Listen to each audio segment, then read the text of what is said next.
जय माता दी दोस्तों, आप सभी भक्तजनों को नवरात्रि की हार्दिक शुभकामनाएं। आप सभी भक्तजनों पर माता रानी की कृपा दृष्टि सदा सर्वदा बनी रहे। आज हम आपको ऐसी जानकारी देने वाले हैं जिसके करने से माता रानी की अपार कृपा आपको प्राप्त होती है। 15 अक्टूबर से शारदीय नवरात्रि आरंभ हो चुके हैं। इस साल माता रानी का हाथी पर सवार होकर आगमन हो चुका है। प्रत्येक वर्ष आश्विन मास की शुक्ल प्रतिपदा तिथि से शारदीय नवरात्रि की शुरुआत होती है। नवरात्रि के 9 दिनों में माता दुर्गा के विभिन्न 9 स्वरूपों की पूजा अर्चना करने का विधान है। इससे माता रानी प्रसन्न होकर भक्तों पर अपनी दया दृष्टि बनाए रखती हैं। यदि आप अपनी मनोकामनाएं मां के आशीर्वाद से पूरा करना चाहते हैं तो आपको इन दिनों में मां के मंदिर या घर पर लाल ध्वजा चढ़ानी चाहिए।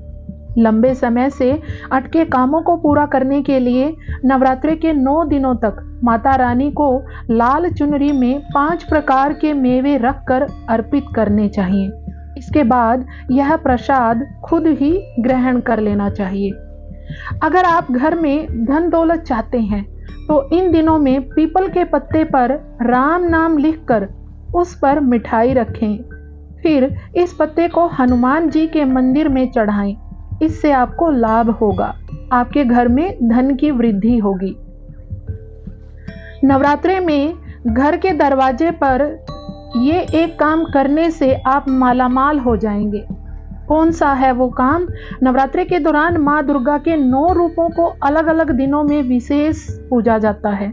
नवरात्रि में माता रानी को प्रसन्न करने के लिए कई उपाय बताए गए हैं। इन दिनों पूजा पाठ करने से संकट दूर हो जाते हैं। अगर आप भी धन संकट से जूझ रहे हैं तो एक उपाय आपकी सारी परेशानियों को दूर कर सकता है। आर्थिक तंगी से छुटकारा पाने के लिए नवरात्रि के दौरान घर के मुख्य दरवाजे पर क्या काम करना है? घर के मुख्य दरवाजे पर कुमकुम से माता के चरण बनाने चाहिए। यह ध्यान रहे कि दरवाजे पर बनाए गए माता के चरण घर के अंदर की ओर आते हुए होने चाहिए। विशेष रूप से अष्टमी और नवमी के दिन माता रानी के चरण घर के दरवाजे पर जरूर लगाने चाहिए। मान्यता है कि ऐसा करने से आपके ऊपर चल रहे दुख संकट दूर हो जाते हैं और धन दौलत में बढ़ोतरी होती है। वहीं नवरात्रि के दौरान माता रानी को प्रसन्न करने के लिए गुलाब, गुड़हल और कमल का फूल चढ़ाना चाहिए। माना जाता है कि अगर आप ऐसा करते हैं तो माता रानी प्रसन्न होती हैं और घर में धन आगमन बढ़ जाता है। शारदीय नवरात्रि की तैयारी लोगों के घरों में शुरू हो चुकी है। माँ दुर्गा को समर्पित 9 दिनों के इस महापर्व में भक्त माँ दुर्गा को प्रसन्न करने के लिए तरह तरह के उपाय करते हैं, लेकिन हम आपको बता रहे हैं ऐसी चीज जो माँ दुर्गा को सबसे प्रिय है और इसका उपाय करने से माँ दुर्गा प्रसन्न होने के साथ साथ आपकी रूठी किस्मत भी चमका देती हैं। माँ दुर्गा को लौंग का जोड़ा सबसे प्रिय है और उनकी पूजा में लौंग चढ़ाने का विशेष महत्व माना जाता है। नवरात्रि में लौंग के जोड़े के उपाय बहुत ही असरदार माने जाते हैं। आइए आपको बताते हैं इससे जुड़े हुए कुछ खास उपाय। आर्थिक संकट दूर करने के लिए लौंग का उपाय। आर्थिक संकट दूर करने के लिए लौंग का उपाय नवरात्रि में माँ दुर्गा को प्रसन्न करने के लिए एक पीले कपड़े में लौंग का एक जोड़ा रखकर उसके साथ 5 इलायची और 5 सुपारी रखकर माँ दुर्गा को अर्पित करें। उसके बाद अगले दिन सुबह स्नान करके यह सामग्री कपड़े सहित अपनी तिजोरी में रख दें। ऐसा करने से आपके घर में सुख समृद्धि बढ़ेगी और माँ दुर्गा प्रसन्न होकर आपको आर्थिक रूप से संपन्न बनाएगी।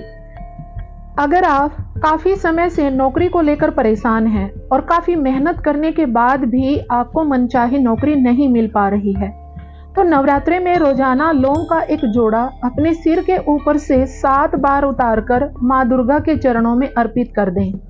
ऐसा करने से आपकी नौकरी से संबंधित सभी समस्याएं दूर हो जाएंगी और आपको मनचाही नौकरी मिल जाएगी। दोस्तों, हालांकि नवरात्रि के कुछ दिन निकल चुके हैं, लेकिन फिर भी बाकी बचे दिनों में यदि हम ये उपाय करते हैं तो हमें पूर्ण फल देते हैं, यानी कि माता रानी की कृपा हमारे ऊपर अवश्य बनती है। साल में कुल 4 नवरात्रे होते हैं, 2 गुप्त नवरात्रे और 2 शारदीय और चैत्र नवरात्रे। दोस्तों, आप ये उपाय आगे आने वाले नवरात्रे में भी कर सकते हैं। नंबर 3, राहु केतु के अशुभ प्रभाव को दूर करने के लिए उपाय। नवरात्रि में राहु केतु के अशुभ प्रभाव से मुक्ति पाने के लिए हर रोज लौंग का एक जोड़ा शिवलिंग पर अर्पित करें। ऐसा करने से भगवान शिव की कृपा आप पर होगी और कुंडली से राहु केतु के अशुभ प्रभाव दूर हो जाएंगे। नंबर 4, रोजाना करें लौंग कपूर का धुआं। नवरात्रि के 9 दिनों में रोजाना लौंग और कपूर का धुआं पूरे घर में करने से आपके घर से अशुभ ऊर्जा और नकारात्मकता दूर होती है। रोजाना 9 दिनों तक इस उपाय को करने से आपके घर से सभी प्रकार की नकारात्मकता कम होती है। 5वां उपाय, धन प्राप्ति के लिए आप सिद्ध कुंजिका स्तोत्र पाठ को 9 बार पढ़ लें और पाठ पूरा करने के बाद दीपक के अंदर थोड़े से सफेद तिल डाल दें। इसी तरह से कर्जे से मुक्ति पाने के लिए आप इस पाठ को 7 बार करें। आपको अपार धन की प्राप्ति होगी। आप नवरात्रि के दौरान समस्याओं से निजात पाने के लिए पान के पत्ते के कुछ उपाय भी कर सकते हैं। माता शक्ति पान के पत्ते से अति प्रसन्न होती हैं। पान का पत्ता अर्पित करने से माँ की असीम कृपा प्राप्त होती है। धन संबंधी समस्या को दूर करने के लिए उपाय। नवरात्रि के 9 दिनों तक प्रतिदिन पूजा के दौरान पान के पत्ते पर गुलाब की पंखुड़ियां रखकर माँ दुर्गा को अर्पित करें। ऐसा करने से आपके धन संबंधी समस्याओं से छुटकारा मिल सकता है। नवरात्रि के 9 दिनों बाद पूजा में इस्तेमाल किए गए इन पान के पत्तों को बहते जल में प्रवाहित कर दें। ऐसा करने से माँ दुर्गा अपने भक्तों पर आशीर्वाद बनाए रखती हैं। किसी भी देवी देवता की पूजा में पान के पत्ते का प्रयोग बहुत आवश्यक माना जाता है। दोस्तों, यदि आप आर्थिक रूप से बहुत अधिक परेशान हैं तो ऐसे में आपको नवरात्रि के दौरान पान के पत्तों से ये उपाय कर लेंगे तो आपकी आर्थिक परेशानी दूर हो जाएगी। नवरात्रि के पहले 5 दिन पान के एक पत्ते पर चंदन से माँ दुर्गा का बीज मंत्र लिखकर उनके चरणों में अर्पित करें। माता का बीज मंत्र है ओम ऐं ह्रीं क्लीं चामुंडाय विचे। इसके बाद नवमी के दिन इन सभी पान के पत्तों को इकट्ठा करके एक लाल कपड़े में बांध लें और उन्हें अपने घर के स्थान या तिजोरी में रख दें। ये उपाय करने से आर्थिक तंगी से छुटकारा पाया जा सकता है। अब बात करते हैं बिजनेस में सफलता के लिए उपाय। यदि लाख कोशिशों के बाद भी आपको व्यापार में मनचाही सफलता नहीं मिल रही है तो इसके लिए आप नवरात्रि में ये उपाय कर सकते हैं। नवरात्रि के 9 दिनों तक लगातार पान के पत्ते पर दोनों तरफ सरसों का तेल लगाकर माँ दुर्गा के चरणों में अर्पित करें। इसके बाद इसे अपने सिरहाने रखकर सो जाएं। इससे व्यापार में लाभ के योग बनने लगते हैं। ग्रह कलेश दूर करने संबंधी उपाय। यदि आपके घर में लड़ाई झगड़े होते रहते हैं तो इसके लिए पान के पत्तों का ये उपाय आपके काम आ सकता है। इसके लिए पान के पत्ते पर केसर रखकर माँ दुर्गा को अर्पित करें। इस उपाय द्वारा घर का वातावरण सकारात्मकता में बदल जाता है, जिससे ग्रह कलेश की समस्या दूर होती है। दोस्तों, अब बात करते हैं नवरात्रि में अगर आपको ये 10 संकेत दिखाई देते हैं तो इससे पता चलता है कि आपकी 9 दिनों की पूजा सफल हो चुकी है। नवरात्रि में माता की आराधना सभी करते हैं, लेकिन कुछ भाग्यशाली ही होते हैं जिन पर माता अपनी कृपा बरसाती हैं। अगर माता दुर्गा प्रसन्न हो जाती हैं तो जिंदगी को खुशियों से भर देती हैं। नवरात्रि के दौरान कई ऐसे संकेत हैं जो व्यक्ति को अगर दिख जाएं या महसूस हो जाएं तो समझ जाना कि माता दुर्गा उनसे अति प्रसन्न है। नंबर 1, जौ का उगना। नवरात्रि में माँ दुर्गा के 9 रूपों की पूजा 9 दिनों तक की जाती है। पूजा के दौरान कलश स्थापना भी की जाती है। कलश स्थापना में जौ यानी जयंती लगाया जाता है।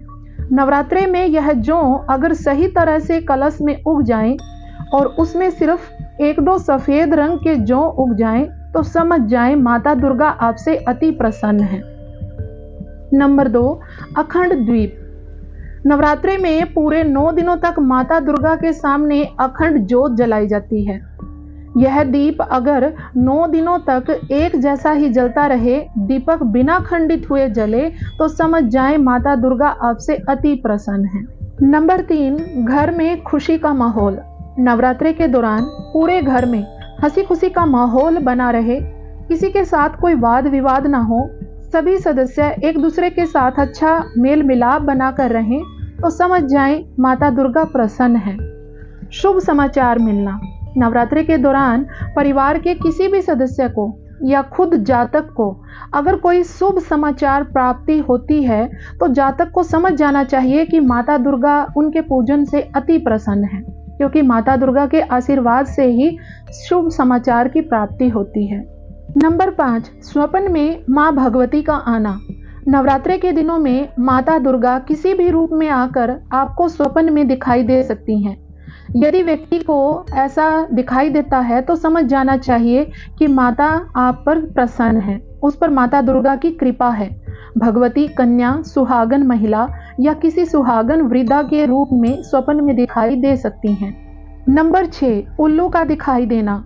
नवरात्रि के विशेष 9 दिनों में कभी भी अगर आपको सपने में या वास्तव में उल्लू दिखाई दे, तो यह माँ लक्ष्मी आपके घर आगमन का संकेत है। अगर आपने धन संपदा पाने की मनोकामना के साथ यह व्रत किया है, तो यह आपकी सफल पूजा का संकेत देता है। नंबर 7, 16 श्रृंगार में महिला का दिखाई देना। नवरात्रि की पूजा में यदि आपको 16 श्रृंगार में कोई महिला दिखाई दे, तो समझें कि माता रानी की आप पर कृपा हुई है। आने वाले दिनों में आपकी आर्थिक, सामाजिक या अन्य तरह की हर परेशानी दूर हो सकती है। नंबर 8, नवरात्रि के दिनों में अगर आपको नारियल, हंस या कमल का फूल सुबह सुबह दिखाई दे, तो समझ जाएं कि माँ अम्बे की कृपा आप पर बरसने वाली है, क्योंकि देवी माँ की पूजा में नारियल और कमल का फूल विशेष महत्व रखता है। हंस भी माँ सरस्वती का वाहन माना जाता है। नंबर 9, घर से निकलते समय गाय का दिखाई देना बहुत शुभ माना जाता है। अगर नवरात्रि के दिनों में आपको घर या मंदिर से निकलते समय गाय दिखाई दे, और खासकर सफेद गाय दिखाई दे या आपके दरवाजे पर बार बार आए, तो समझ जाएं कि आपकी हर मनोकामना जल्द ही पूरी होने वाली है। नंबर 10, सुबह सुबह घर से निकलते ही अगर आपको गन्ना दिखे, तो समझें आपकी पूजा स्वीकृत हो गई है और माता रानी की आप पर अपार कृपा होने वाली है। ऐसे में अपना हर काम निर्भय होकर लेकिन ईमानदारी से करें, आपको सफलता अवश्य मिलेगी। नवरात्रि के 9 दिनों के बीच अगर आप किसी यात्रा पर जाते हैं और आपको अपनी दाहिनी ओर सांप या बंदर दिख जाए, या सपने में सफेद सांप या सुनहरा सांप दिखे, तो यह देवी कृपा का बेहद शुभ संकेत है। अब हम बात करेंगे कलश के साथ बोए जाने वाले जौ हमें क्या संकेत देते हैं और हमें जौ का क्या करना चाहिए। शारदीय नवरात्रि में माँ दुर्गा के 9 स्वरूपों की विधिवत पूजा करने का विधान है। शक्ति स्वरूपा माँ भगवती की विधिवत पूजा करने के साथ कलश की स्थापना की जाती है। स्थापना के समय कलश के चारों ओर जौ बोने की परंपरा है। कई जगहों पर इसे जवार जैसे नाम से जानते हैं। मिट्टी में बोए जाने वाले इन जौ का काफी महत्व है। जौ बोने की परंपरा सदियों से चली आ रही है, लेकिन क्या आप जानते हैं कि आखिर जौ क्यों बोए जाते हैं और इनके रंगों के हिसाब से क्या संकेत मिलते हैं? क्यों उगाया जाता है जौ? हिंदू धर्म में जौ को देवी अन्नपूर्णा का प्रतीक माना जाता है। यह एक पौराणिक मान्यता है कि जब भगवान ब्रह्मा ने ब्रह्मांड का निर्माण किया था, तो वनस्पतियों के बीच उगने वाली सबसे पहली फसल जौ थी। इसे पूर्ण फसल भी कहा जाता है। यही कारण है कि नवरात्रि के पहले दिन यानी कलश स्थापना के साथ ही जौ बोने का भी महत्व है। जौ बोने के साथ ही कलश स्थापना की जाती है। ऐसा माना जाता है कि नवरात्रि में जौ बोने से देवी भगवती प्रसन्न होती हैं और देवी दुर्गा के साथ साथ देवी अन्नपूर्णा और भगवान ब्रह्मा का भी आशीर्वाद प्राप्त होता है। नवरात्रि में बोए गए जौ के उगने के बाद उससे शुभ और अशुभ संकेतों का पता लगाया जाता है। इसके अलावा देवी देवताओं की पूजा, हवन या किसी विशेष अनुष्ठान के दौरान भी जौ अर्पित किए जाते हैं।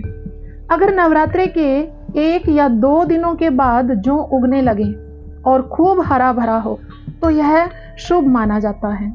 इसे सुख समृद्धि से जोड़ा जाता है। इसके साथ ही घर में हर किसी का स्वास्थ्य अच्छा रहता है। जौ का अधिक बड़ा होना भी शुभ माना जाता है। जौ का अधिक बड़ा होना खुशहाली और सौभाग्य को दर्शाता है। अगर जौ सफेद और हरे रंग के होते हैं तो भी शुभ संकेत होता है। इसका मतलब होता है कि आपकी पूजा से मां प्रसन्न हो जाती हैं। पीले रंग के जौ उगते हैं तो माना जाता है कि जल्द ही घर में खुशियां दस्तक देने वाली हैं। अगर जौ नीचे से पीला और ऊपर से हरा है तो ये साल की अच्छी शुरुआत की ओर संकेत करता है। जौ उगने के अशुभ संकेत: बोए हुए जौ को ठीक ढंग से पानी आदि देने के बाद भी अगर वह ठीक से नहीं उगते हैं तो यह अशुभ माना जाता है। काले रंग के जौ उगने भी अशुभ माना जाता है। इसका मतलब है कि आने वाले समय में कई परेशानियों का सामना करना पड़ सकता है। अगर जौ सूखी और पीले रंग की है तो जीवन में कई संकट आ सकते हैं। इसलिए संकट से निजात पाने के लिए मां से आराधना करें। अब हम बात करते हैं कलश के साथ उगाए गए जौ का क्या करना चाहिए। नवरात्रि की नवमी या 10वीं तिथि को माता का विसर्जन किया जाता है। माता के विसर्जन के साथ ही हमें जौ का विसर्जन करना चाहिए, लेकिन हमें कभी भी संपूर्ण जौ का विसर्जन नहीं करना चाहिए। कलश के साथ बोए गए जौ में से थोड़े से जौ या 9 की संख्या में जौ लाल कपड़े में बांधकर अपनी तिजोरी में रखना चाहिए। हमें ऐसा करने से मां भगवती की अपार कृपा प्राप्त होती है। पूरे साल धन की प्राप्ति होती है, घर में खुशियां आती हैं। यह कार्य करना बहुत ही महत्वपूर्ण रहता है, क्योंकि जौ देवी अन्नपूर्णा मां का प्रतीक हैं। इसलिए इन्हें किसी मंदिर में या फिर पीपल या बरगद के पेड़ के नीचे रखना शुभ माना जाता है। कहते हैं इससे देवी मां की आप पर कृपा बनी रहती है। अब बात करते हैं कलश पर रखे नारियल का क्या करें। नवरात्रि के बाद कलश पर रखे नारियल को लाल कपड़े में बांधकर पूजा घर में रखना चाहिए। मान्यता है कि ऐसा करने से साल भर माता रानी अपने भक्तों पर कृपा बनाए रखती हैं और धन वैभव का आशीर्वाद देती हैं। हमें कलश पर रखे नारियल को कभी भी तोड़ना नहीं चाहिए, क्योंकि इसमें साक्षात लक्ष्मी माता का वास होता है। इसे हमें कभी भी प्रसाद के रूप में भी ग्रहण नहीं करना चाहिए। यदि हम प्रसाद के रूप में नारियल का प्रयोग करना चाहते हैं तो इस कलश पर रखे नारियल के अतिरिक्त दूसरा नारियल उसके पास में रखना चाहिए। इसी दूसरे नारियल को ही प्रसाद के रूप में परिवार के सदस्यों को, कन्याओं को बांटना चाहिए। अब बात करते हैं कलश के नीचे रखे चावल का क्या करें। कलश के नीचे अष्टदल कमल के रूप में जो चावल प्रयोग किए जाते हैं, उस चावल में से थोड़े से चावल अपने घर के चारों कोनों में रखना चाहिए और बाकी बचे चावल को माता के विसर्जन के साथ रखी सामग्री यानी जिसमें जौ भी रखे जाते हैं तो थोड़े से चावल उसमें भी डालने चाहिए और बाकी बचे चावल को पक्षियों को डाल देना चाहिए। विसर्जन की जाने वाली सामग्री में थोड़ा सा पंचमेवा भी हमें अवश्य डालना चाहिए। दोस्तों, आपको इस चैनल पर सटीक और संपूर्ण जानकारी मिलेगी। आपसे अनुरोध है कि चैनल को सब्सक्राइब एंड वीडियो को शेयर करना ना भूलें। कमेंट बॉक्स में माता रानी के नाम से जय माता दी अवश्य लिखें। माता रानी आप सभी भक्तजनों की मनोकामना पूर्ण करे, आपका जीवन मंगलमय हो। इसी के साथ विदा लेती हूँ। जय माता दी। ओम नमः शिवाय। हर हर महादेव।